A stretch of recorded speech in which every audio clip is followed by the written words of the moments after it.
buhoro buhoro mba muri ubwo buzima. Wa mugabo nibwo yaje kunsaba urukundo ngo tubane. umwe waguhaga amafaranga yo kugura amajerekani 2 y'amata umwe mu diaspora nsabye urukundo ndarwemera, numva nanjye nishema ryuko ngiye gushakana n'umunyamerika. none se ukimara kumwemera urukundo waniyumvagamo neza ko ari we muzabana? Numvaga tuzabana, ariko ngiyo umubonye uhita umumenya. Nibyo koko uwo muntu muzabana rwose uhita ngo umumenya? ngo mubwirwa se n'iki? ngo aramumenya ngo ntago abasa n'abandi. ubwo ahari simbizi, twikomereze. nuko ubwo yaje kunsaba urukundo ndarwemera, mbibwira abana banjye nawe urimo, baganiriza murambwira muti ni byiza gusaza wenyine ntabwo byaba ari sawa. Ukiri na muto? Nkiri na muto.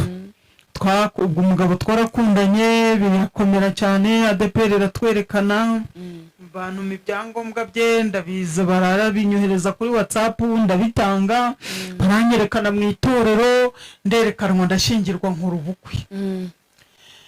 Ubukwe ariko baza kuturwanya rwose, ubukwe ntibwabera muri ADPR bubera ahandi, ariko turashyingirwa.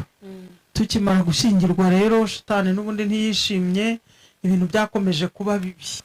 Abantu bo muri Amerika cyangwa n'ahandi mu bindi bihugu hari abadamu bampamagaraga bakambwira ati abagabo ba muri diaspora barabesha, wa mukobwa we urebe neza atabari ikibobo ukanga kwemera kikaba kigiye kugusarana. Dadi ni mbobo. Uya ntago ariyo rwose n'imfura.